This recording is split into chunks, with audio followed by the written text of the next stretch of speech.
In the previous example, we had a remainder, and that remainder is written as a fraction. So the remainder was 1 out of 4. And of course, you want to make sure that you are writing this in your notes. This whole slide is going to be in red. And as a fraction, that remainder is fine, but we need to learn how to write remainders as decimals. And the way to do that is to convert a fraction into a decimal. So to convert a fraction into a decimal, you divide the numerator by the denominator. And this is because the fraction bar actually represents division. So if I have 1 over 4, that really means 1 divided by 4. And this is where a lot of people make mistakes, is when you are first learning about whole number division, you always have the larger number being divided by a smaller number, because then you get whole number answers. But that is not always going to be the case.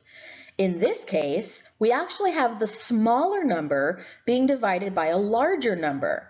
And so we're not going to have a whole number answer. We're going to have a fractional or a decimal answer. So it is absolutely essential that you set the problem up correctly. The dividend, or the number we are splitting up, must go inside the division box. And the divisor, or the number of groups we're splitting it into, or the number of items in each group, must go on the outside.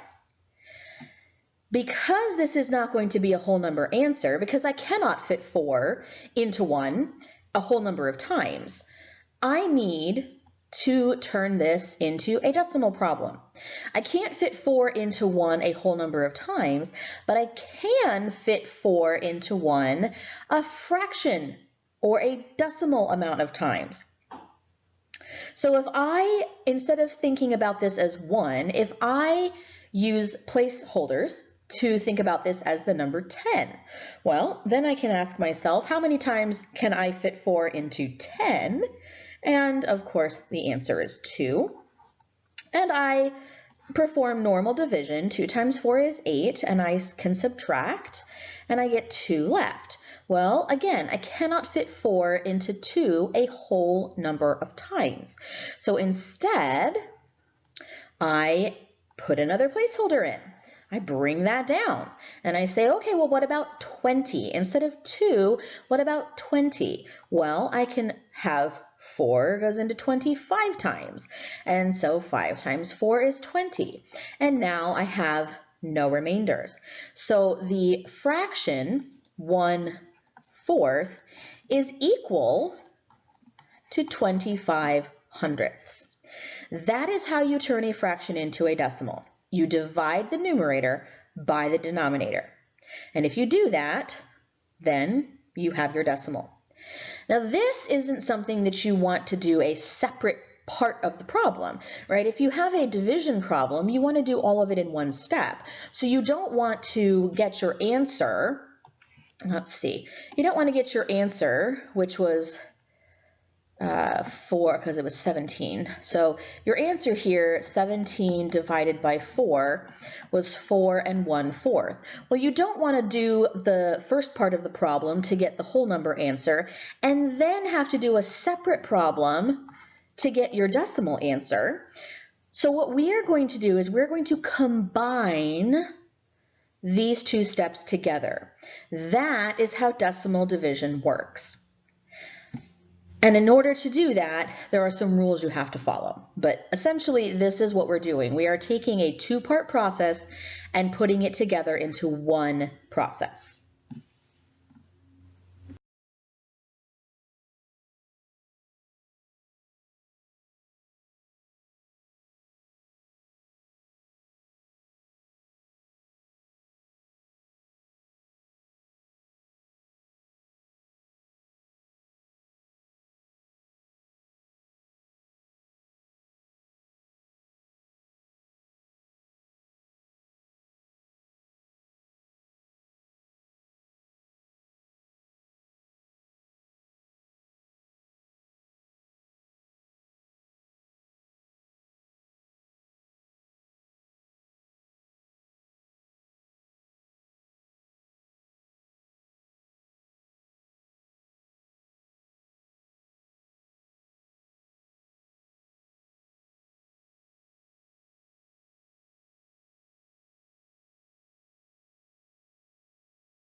This is our first example showing the algorithm for dividing decimals.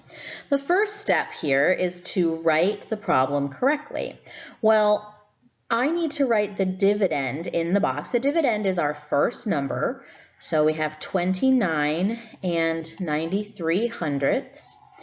And then I need to write my divisor on the outside, 8 and 2 tenths. Well, step 2 says we need to multiply the divisor. We need to multiply to get the divisor to be a whole number, because 8 and 2 tenths is not a whole number. And the whole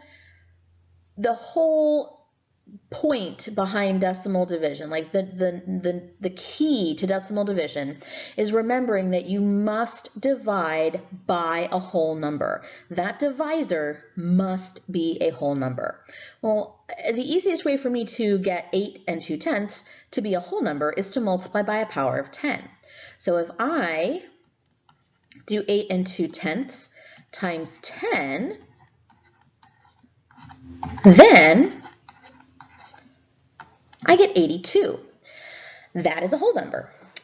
And once I multiply by the power of 10, by 10 here in my divisor, I need to do the same thing to my dividend. So I'm going to multiply 29 and 93 hundredths by 10.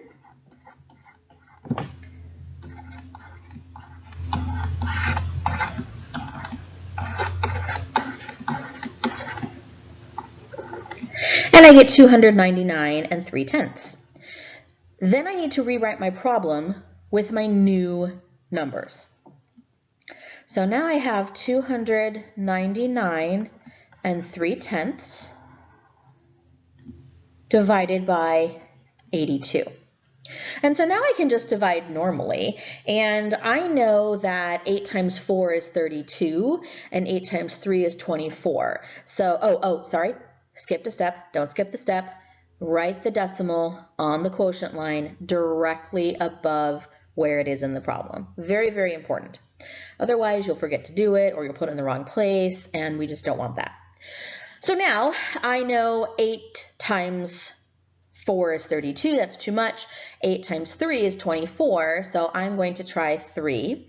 And 3 times 2 is 6, and I just said 3 times 8 is 24. And so this gives me 53.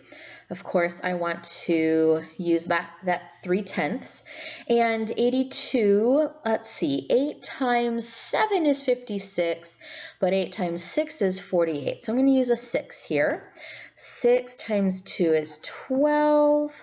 6 times 8 is 48, 49. And then I get, let's see, 41.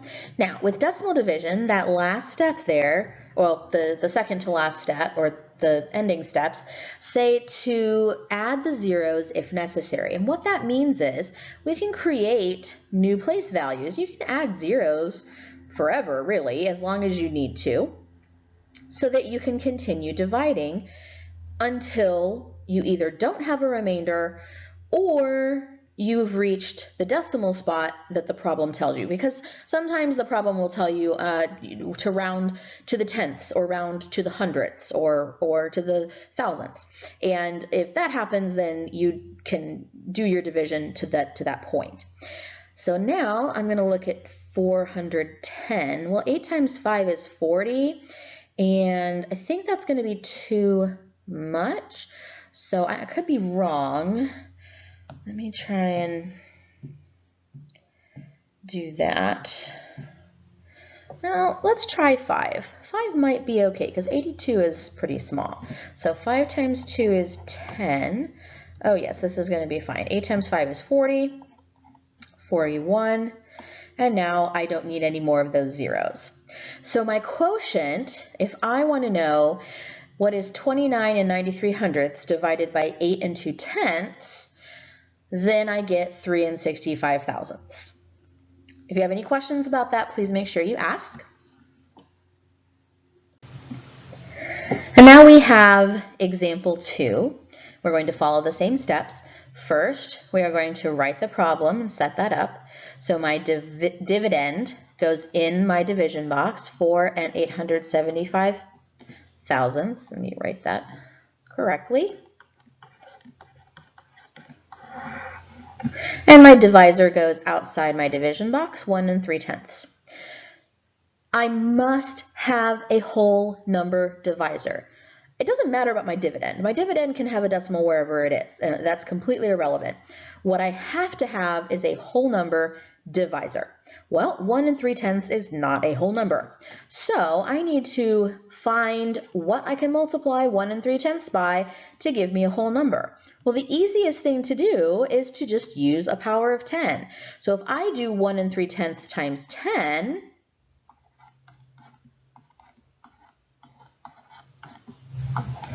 I get a whole number of 13. Then I have to do that to my dividend, because otherwise it's not the same problem.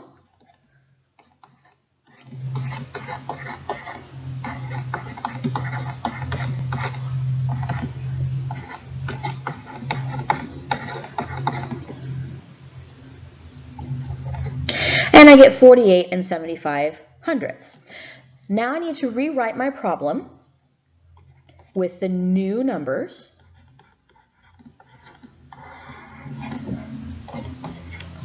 And I'm leaving off this 0/10 because it's just a placeholder, and again, I want whole numbers, and 13 is a whole number, so you'll notice I didn't write that. And now I want to write my decimal on the quotient line right above where it is in the problem, and then do my division normally. So how many times does 13 go into 48?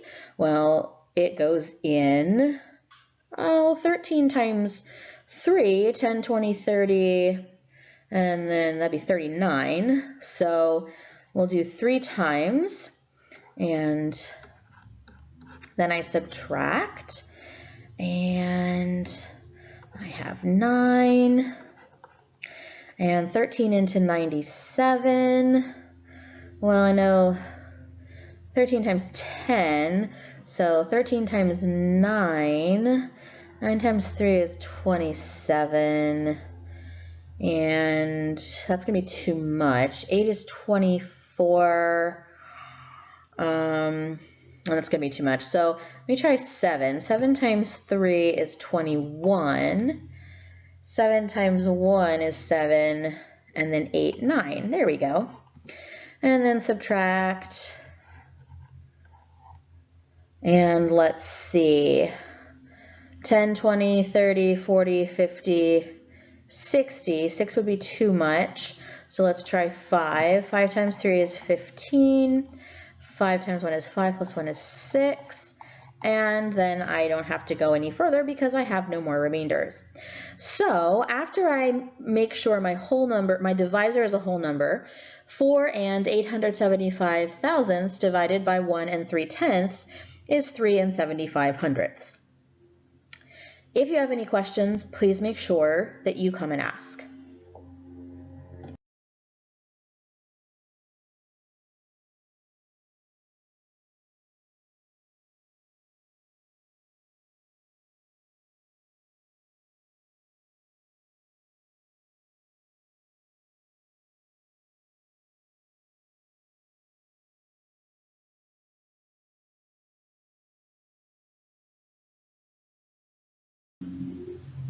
So now we know this pattern, right? We know this pattern that when we multiply by a power of 10, our decimal ends up moving the number of spaces that corresponds to the number of zeros in the power of 10. So times 10 moves 1 space, times 100 moves 2 spaces, times 1000 moves 3 spaces. And this saves us some steps in the division process. So now we can go from step 1, which is writing the problem, our dividend in our division box, and our divisor on the outside. And I can look at my divisor and say, look, okay, I need that to be a whole number. Well, really, if I'm going from 5 hundredths to a whole number, I'm multiplying by 100. And if I multiply by 100, that decimal is going to move 2 spaces. And if I move my decimal 2 spaces, or I multiply by 100 for my divisor, I have to do the same thing for my dividend. So my new decimal place is actually going to be here. And then we really ought to rewrite this so it's a little neater. So my 5/100ths has turned into 5, and my 2,575 10,000ths has turned into 25 and 75/100ths. And now I put my decimal on my quotient line and I divide normally.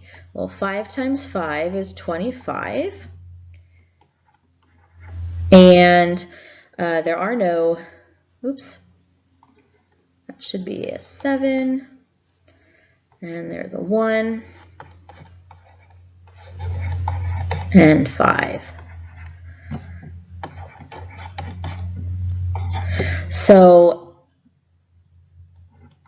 2,575 10,000ths divided by 5/100ths is 5 and 15/100ths. If you have any questions, please make sure you come and ask.